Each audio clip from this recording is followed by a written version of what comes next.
Baldur's Gate 3 devs slam Wizards of the Coast for being a bad company like always. Wizards of the Coast. This is a company that makes beloved products, but it's also a company. What do you mean makes beloved products? When? All of Wizards of the Coast current products are ideologically driven, woke dumpster fires. And I'm being nice currently, okay? All of what Wizards of the Coast currently makes is painful trash. Previously, yeah, they did great things, but previously Bethesda and Ubisoft were also actual companies that made games. Now they're not. That seems to continuously sabotage itself or shoot itself in the foot. And this latest controversy comes in the form of a Stardew Valley mod that is something of a crossover between Baldur's Gate and Stardew Valley. I'm referring to Baldur's Village here, this really expansive mod that adds a bunch of new characters, new locations, new shops, new items, events, so on and so forth, all based on Baldur's Gate 3, the beloved game that captured the world. Its characters in particular are ones that people have come to fall in love with, and so featuring This is wild. This is kind of cool. those characters in a mod like this is just something that people found really cool. You got Asterion. Oh, look at that. It's the gay vampire that you should objectively always kill because reasons. And Karlach, and you name it.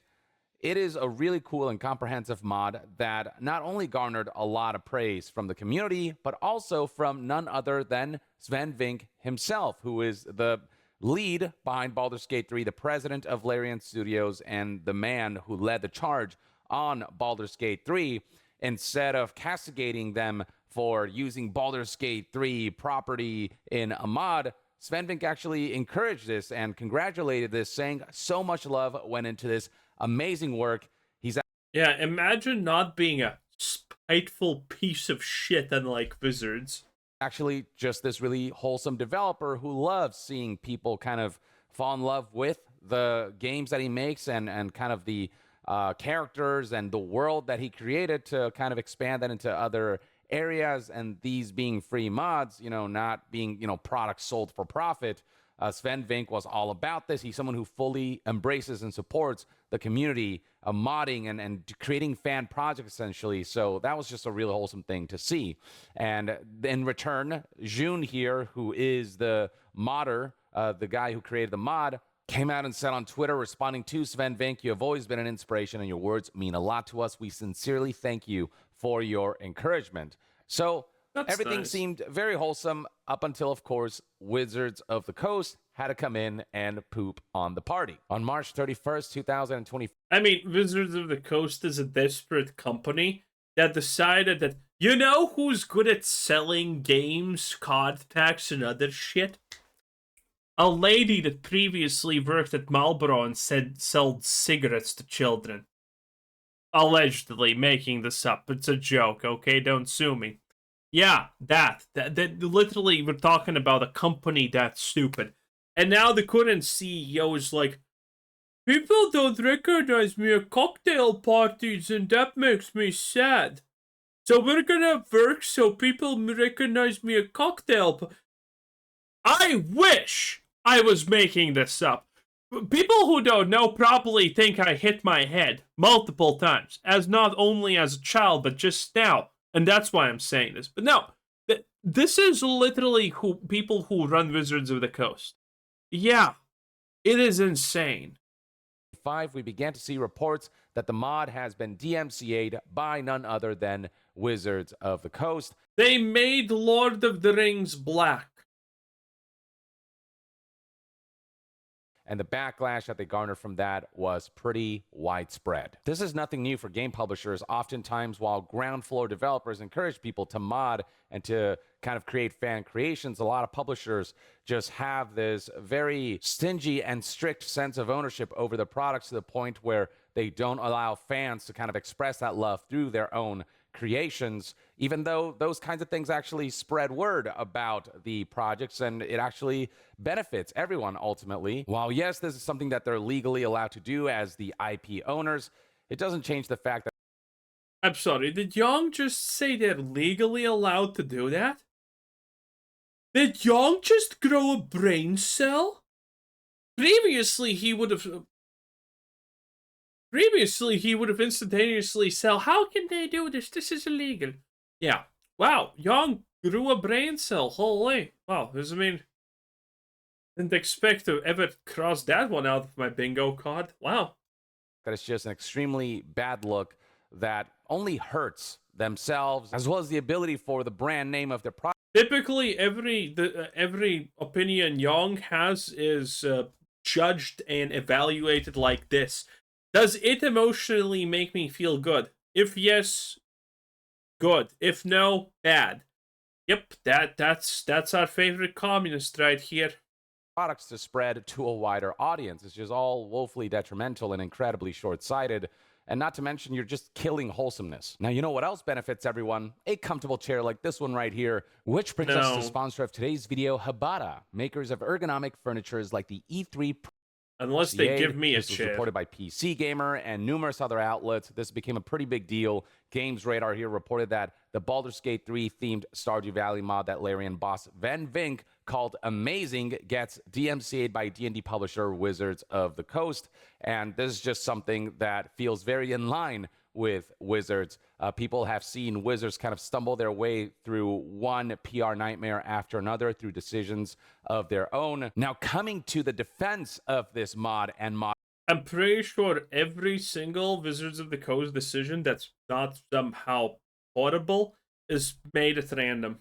was none other than Sven Vink, who retweeted PC Gamer's report that Wizards of the Coast has DMCA the mod and had the following to say about this whole situation. Free quality fan mods highlighting your characters in other game genres are proof your work resonates and a unique form of word of mouth.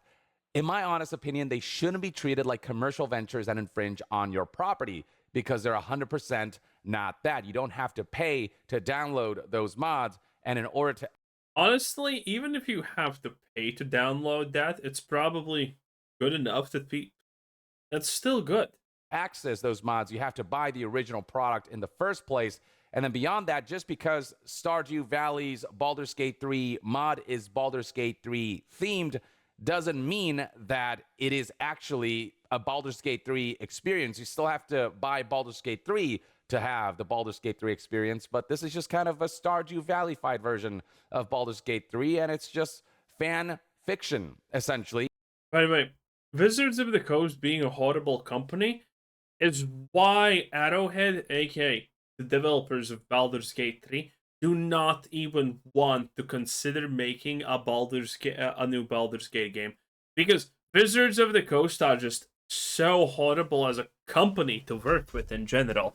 And now, since the massive success of Baldur's Gate 3, they obviously, if they allowed Larion, well, if Larion wanted in the first place, but if that happened, Wizards of the Coast would probably dig their nails into absolutely every decision Larion does, and they would ruin the game if Larion were making it. Plus, Wizards of the Coast themselves want to make Baldur's Gate 4. And if you have followed this channel, you probably know that we have already laughed about that, because the Wizards of the Coast are going to spend probably an enormous amount of cash to make Baldur's Gate 4. But the truth is, almost everyone will know that it's not made by Larian. It's not made by the people who cared. It's made by the greedy corporate shill assholes. And no one's gonna buy it. And Wizards of the Coast will just keep digging themselves in a more shallow grave. 10 out of 10. And that's gonna be it. I mean, Wizards of the Coast actually had a game, an asymmetrical RPG, based on Magic the Gathering, which literally died in less than 4 hours. I'm not even kidding. That shit died in 4 hours. Movement was painful. Auto attacks were painful. They spent probably millions on literal marketing campaigns to make Steamers play it, and they did. And none of them liked it. They were all depressed playing it, and no one liked it. It died in literally less than a day. That's how incompetent Wizards of the Coast are.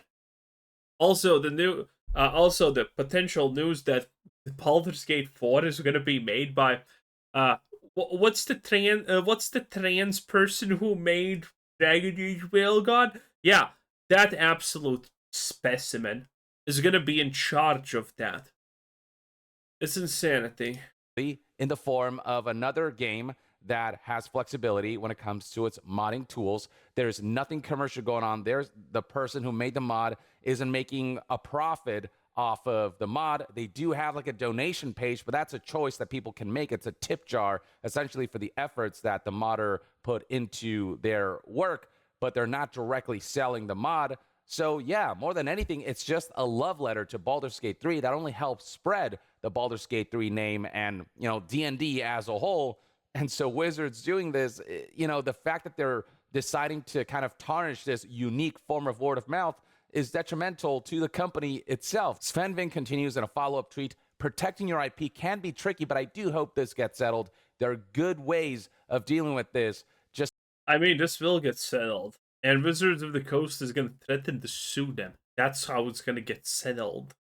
about everyone agreed, and the W that this was on the part of Sven Vink to do this, to come out as the CEO of Larian, the game director of Baldur's Gate 3, to defend a modder. Like, he didn't have to do this at all. He could have stayed quiet and nothing would have come of it. But the fact that he went out of his way to actually defend the modder and to highlight the importance and the uniqueness of modders taking somebody else's work and kind of showing their love of it through another game's mod, that Oh, this absolute brainless over glorification of the situation, okay? Stop, Young, stop. is something that we rarely see, especially from someone in his position. Sven Vink continues to be an exemplary display of what a developer in his position should aspire for, the kind of messages that he puts out there in terms of how games should be made, how they should focus on just, you know, creativity and fun and idealism rather than all the greedy elements that go into video games these days, combined with him taking the time to defend this modder who is showing and has shown so much love for Baldur's Gate 3, highlights that Sven Vink really cares about not only just the profits of the successful games he makes, but he genuinely loves the community around his games and the creative elements surrounding the products that he's made and the way the communities have kind of taken that and run with it. And then beyond Sven Vink, we have Michael Dowsier, publishing director at Larian Studios, who retweeted Sven Vink's support for the mod not being taken down and it being reinstituted. And he tweeted, "Long live Baldur's Village," further highlighting that just about everyone in the Larian team is on board with the mod and the love that it shows for Baldur's Gate 3. But do keep in mind that Wizards of the Coast is ultimately the publisher of Baldur's Gate 3 in terms of it They're ultimately the IP owners, Young. being part of the D&D lore. Wizards of the Coast own the license for all D&D related things, including Baldur's Gate and its characters. So Wizards of the Coast, they are the IP holders. It's not up to Larian ultimately, but you can see Actually, what Young just said even is not correct. Now, I don't know the small specifics, but everyone has the right to do D&D from Wizards in some form of way that it does that they can't sue you or demand that you take it down or something like that. It's actually very complicated, but D&D, while it is an IP, D&D has a couple of things specifically trademarked. For example, no other game can use beholders. If you do that, Wizards are gonna, sue you. If you use some kind of other D&D monster, that's fine. But if you use a beholder, well, they're gonna tell you to remove it. So that this situation is actually way harder than Yong is saying, but I don't know the specifics. I just know it's actually a lot more complicated. Sven Vink is at the very least trying to make a case for the modder, and it seems as though all of the backlash and the leads and, you know, prominent figures within the Baldur's Gate 3 development team speaking out has ultimately yielded positive results, as not long after Wizards of the Coast has come out apologizing for the DMCA takedown, they have presented the following statement to... I'm sorry, did they... Bro, did they just go with the oops, my bad, sorry, bro, didn't actually mean this, my finger slipped and we sent you a personalized DMCA? Bro, oh my god, this company is just the worst. Not long after Wizards of the Coast has come out apologizing for the DMCA takedown, they said, quote, "The Baldur's Village DMCA takedown was issued mistakenly. We are sorry about that. We're in the process of fixing that now so fans and the Stardew community can continue to enjoy this great mod." Sure. The same statement was sent out to media outlets across the board. IGN got the same statement right here, and they have updated their article as such.